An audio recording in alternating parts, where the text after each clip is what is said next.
My aim in life, in totality, my whole purpose for existing in life was to be happy. And that's not my purpose anymore. And now? Yeah, my purpose now is to be useful. 15-year-old in a relationship with a 27-year-old. Wait. What? Tell us a secret about Steven Spielberg. He eats babies. Whole babies. Shia LaBeouf and Steven Spielberg worked together on Transformers and Indiana Jones, but behind the scenes, seems like things weren't so golden. That's not our money. It's some other thing going on in his head. That's not the thing we made together. What started as a dream collaboration may have turned into a silent feud, one that allegedly sabotaged his career. I happen to have a relationship with God that centers me at this point, where I can be in an environment like that and be able to hold it down in that environment. So that's what my amends looks like today. Rumors suggest Spielberg pulled strings behind closed doors, quietly blacklisting Shia from major roles. Was it ego, control, or something darker? Let's find out. Before the controversies, the arrests, and the chaotic headlines, Shia LaBeouf was the guy Hollywood had pinned its hopes on. He was the scrappy Disney kid who turned into a box office phenomenon, charming, intense, and endlessly watchable. And at the center of his meteoric rise, Steven Spielberg, the most powerful filmmaker in the business, who took LaBeouf under his wing like a prodigy. These two lifelong friends, an old guy and an old woman, they've been high school sweethearts and they've both grown old together. But they meet again and their lives seem to be older, but they go on a road trip. But what started as a dream mentorship soon turned into something much darker. Today, fans are connecting the dots, and some are starting to believe that Spielberg may have done more than just distance himself from LaBeouf. The whispers now that Spielberg sabotaged his career from the inside. Back in the mid-2000s, LaBeouf had the world at his feet. After earning praise in films like Holes and A Guide to Recognizing Your Saints, he landed in Spielberg's orbit with Disturbia, Transformers, and Indiana Jones and the Kingdom of the Crystal Skull. Spielberg wasn't just producing these films. He was actively guiding LaBeouf's career, handpicking him for roles and shaping his trajectory. Industry insiders even called him the next Tom Hanks. Spielberg reportedly admired Shia's raw energy and boyish charm, a rare combo that made audiences root for him. Director DJ Caruso even said Spielberg thought Shia had that Tom Hanks quality. High praise, and a high pedestal to fall from. In 2010, it all started to crack. After Indiana Jones 4 was panned by critics, LaBeouf publicly criticized the film, and by extension, Spielberg himself. "I feel like I dropped the ball on the legacy that people loved and cherished," he told the Los Angeles Times, while also making it clear he didn't think Spielberg would take offense. Spoiler alert, he did. While LaBeouf tried to play it off as honesty, insiders said the move didn't sit well with Spielberg, a director known for loyalty and tight control over his public image. Suddenly, the golden boy was stepping out of line, and Hollywood noticed. It's so much better once you're friends, because I can read him physically so well now.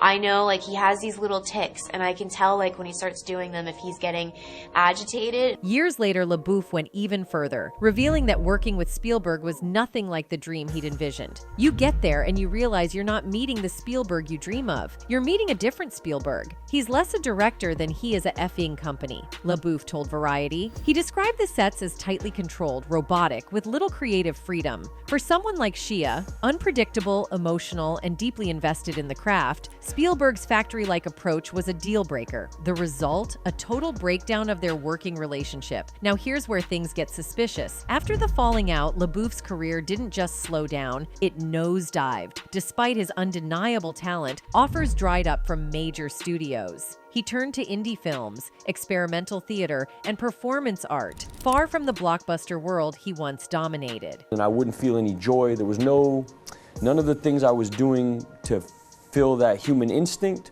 were being fulfilled. And here's what fans are asking. Did Spielberg have something to do with it? Hollywood is an industry built on whispers and gatekeeping. When a powerful figure like Spielberg steps away from an actor, especially after personal criticism, others tend to follow suit. Whether it's a call behind closed doors or just a signal to the inner circle, careers can be crushed quietly. And let's not forget, Spielberg never publicly addressed Shia's comments. But in private, Shia later admitted that Spielberg called him directly and told him, "There's a time to be a human being and have an opinion, and there's a time to sell cars." That one sentence says a lot. With all the drama already going on between these two Hollywood giants, it was only a matter of time before someone asked Julia Roberts what she thought about Steven Spielberg's name being linked to the Epstein list. You know how reporters are, always ready to stir things up, especially when it involves big celebrities. So when Spielberg's name came up, they went straight to Julia for her reaction, and she didn't hold back. Julia threw some shade, saying Spielberg might have some dark and creepy interests, stuff that's even worse than anything he's ever put in his movies. I'm not even going to talk about Spielberg. Steven Spielberg is a Some old pre-production notes from Indiana Jones have come back into the spotlight, and they're causing a lot of strong reactions. These notes reveal an early planning conversation between Steven Spielberg, George Lucas, and writer Lawrence Kasdan. In it, they talk about Indiana Jones's backstory, and some of their ideas are pretty disturbing. At one point, George Lucas suggests that Indy had a past with a young girl. He imagines a storyline where Indiana met her when she was about 11, and they later started a romantic relationship. As they discuss the character's age, Lucas mentioned the idea of a strange relationship. Both he and Spielberg talked about making her a little older, thinking 15 might be a good age to keep the story edgy. They even discussed having the girl be the one to start the relationship with Indy. These old notes have upset a lot of fans. People are questioning the kind of choices being made in Hollywood back then, especially around such a well-loved character. The three men went back and forth over the matter, with one suggesting that the girl should rather be the one throwing herself at Jones than the other way around. They even considered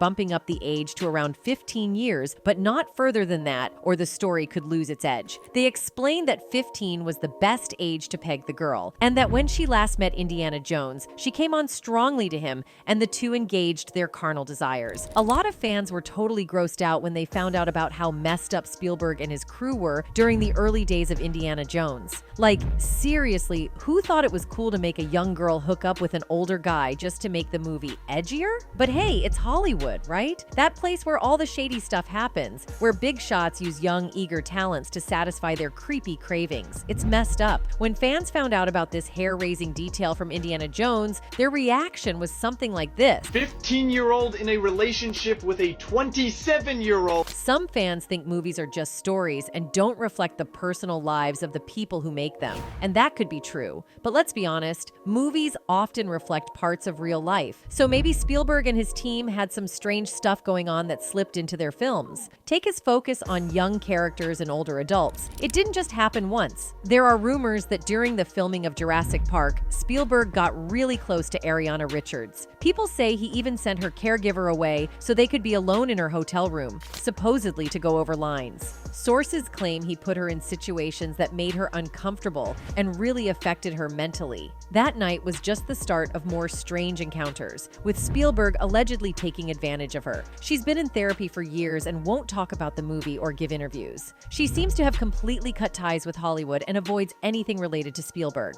After Jurassic Park, she did a few more movies but eventually left the industry. Now she focuses on painting, which may be her way of healing and finding peace through art. I get really inspired to paint portraiture, I would say, is my very favorite thing. Ariana left acting to get away from years of mistreatment by powerful people in the industry, people who really should have known better. One of those figures was Roman Polanski, a Polish director and friend of Spielberg. Now, we're not saying they're the same, but you've heard the saying, birds of a feather flock together. Like Spielberg, Polanski has also faced serious accusations about his behavior with young women. On March 10, 1977, Polanski, who was 43 at the time, was arrested in LA on multiple charges involving Samantha Gailey, now Samantha Geimer, who was only 13. The charges were serious: unlawful S with a minor, sodomy, lewd acts with a child under 14, and giving to a minor. At first, he pleaded not guilty, but later, he agreed to a plea deal. In exchange for dropping the more serious charges, he pleaded guilty to having unlawful S with a minor. Yeah, when he wanted to get into jacuzzi, I knew I was in trouble. Like, wait, this is not what he's supposed to be doing. After a court-ordered psychiatric evaluation and being put on probation, Roman Polanski ran away from justice in February 1978. He left the U.S. for England, then moved to France, just hours before he was supposed to be sentenced. Since then, he has mostly lived in France and avoids traveling to places where he might be sent back to the U.S. Back on March 10, 1977, Polanski faced 6 serious charges involving the of 13-year-old Samantha Jane Gailey, now Samantha Geimer. These charges included unlawful with a minor under 18, perversion, sodomy, lewd acts on a child under 14, and giving to a minor. In the end, Polanski pleaded guilty to a lesser charge of unlawful with a minor. Geimer later told the grand jury that Polanski had asked her mother, who was a TV actress and model, if he could take photos of her for the French edition of Vogue, where he was a guest editor. Her mom said yes to a private photo shoot. Geimer said she felt uncomfortable during the first session because Polanski asked her to pose topless. She was hesitant about doing a second shoot, but agreed. The second photo shoot happened at actor Jack Nicholson's house in Los Angeles. At that time, Nicholson was away on a ski trip in Colorado. His girlfriend, Angelica Houston, was at the house but left for a while, then came back while Polanski and Geimer were still inside. Geimer remembered Houston getting suspicious about what was going on behind the closed bedroom door and banging on it, but left after Polanski told her they were just finishing the photo shoot. Geimer later said, "We did photos with me drinking champagne. Toward the end, it got a little scary and I realized he had other intentions. I knew I was not where I should be, but I just didn't quite know how to get myself out of there." In a 2003 interview, she recalled that she began to feel uncomfortable after he asked her to lie down on a bed and described how she attempted to resist. "I said, no,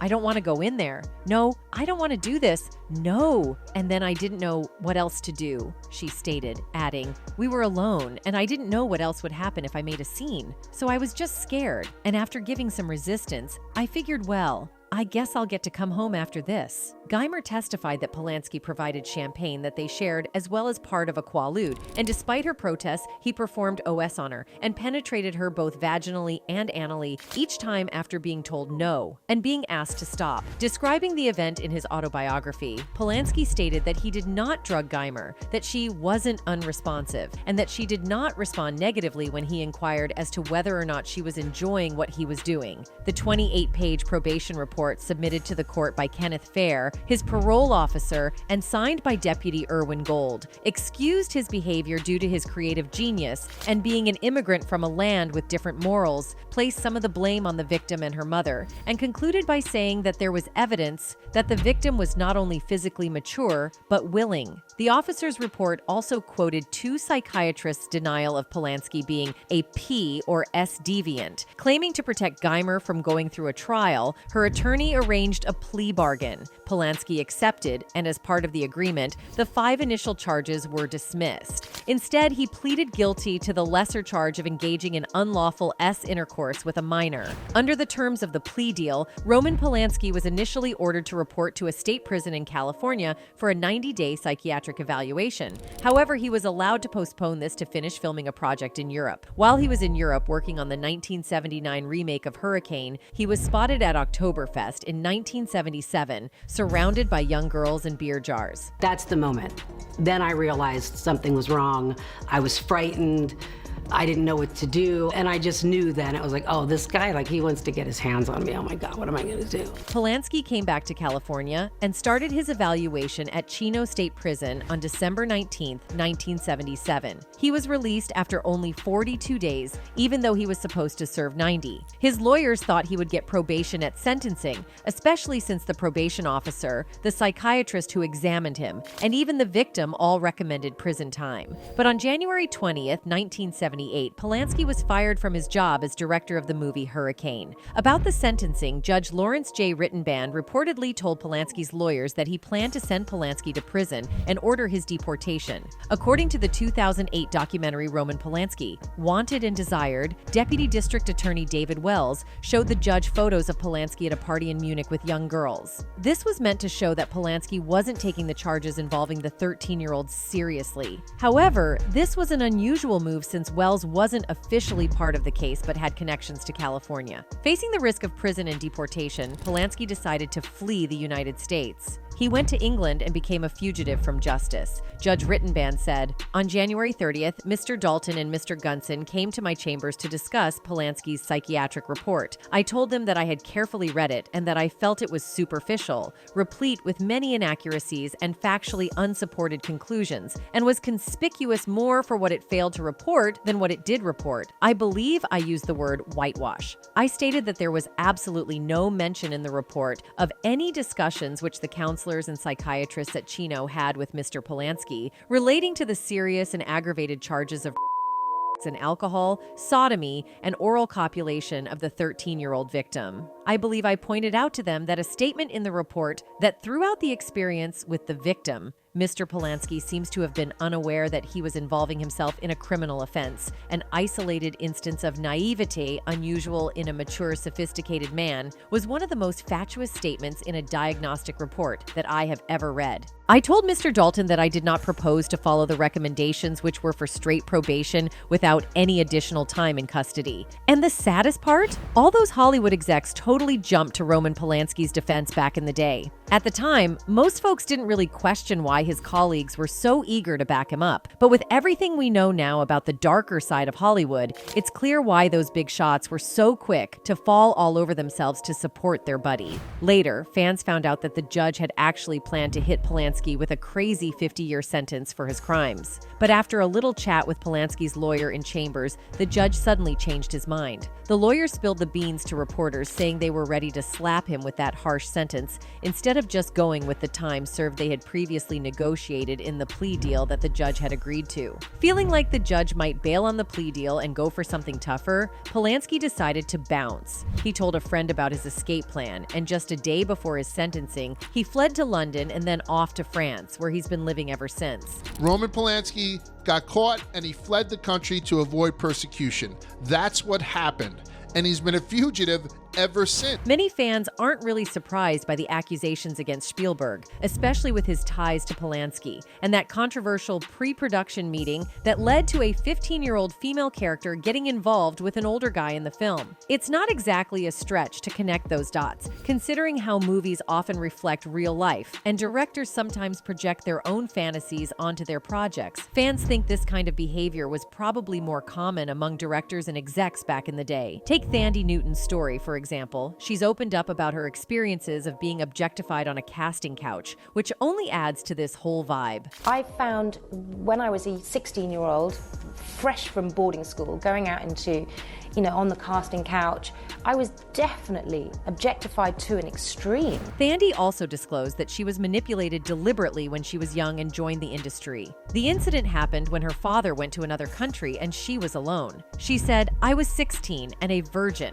I'd been psychologically G over weeks. I didn't fight him off. I was almost paralyzed with fear. It was SA." During an interview, she recalled another incident, which took place when she was auditioning at the studio for the second time. In the meantime, she was asked to be a part of an indecent activity. The director asked me to sit with my legs apart.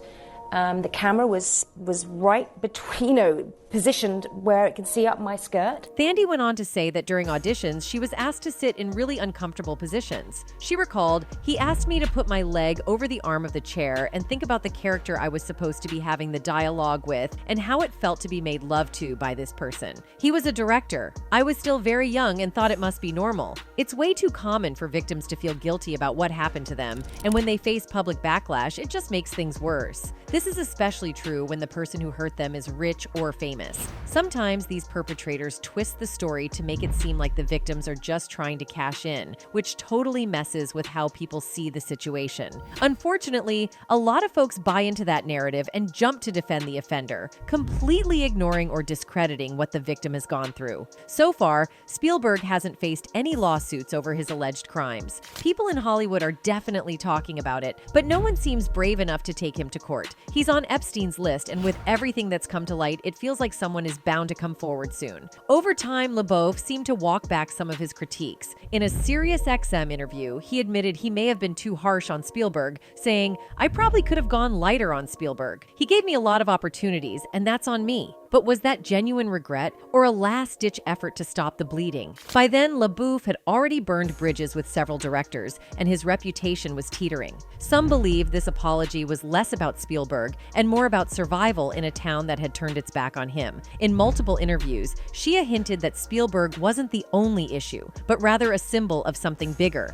a studio system that crushes creativity in favor of profit. "I was doing studio films for a while and lost my sensibilities and my connection to the material. material, he said. It was only after breaking away from big-name studios that he began to find projects that he connected with, even if they didn't bring box office glory. But the damage was done. The kid who once stood shoulder to shoulder with Hollywood royalty was now persona non grata. And while some of it can be attributed to Shia's own actions, others argue that his real crime was speaking out against Spielberg, the one person you don't criticize in public. The truth is probably somewhere in the middle. But in an industry where power plays are rarely seen and almost never discussed, it's not hard to believe that Spielberg's silent disapproval played a role in LaBeouf's fall from grace. Shia LaBeouf may have been Hollywood's next big star until he learned that in Tinseltown, challenging the wrong legend doesn't just cost you a role, it can cost you everything. That's it for today. See you in the next video. Until then, goodbye.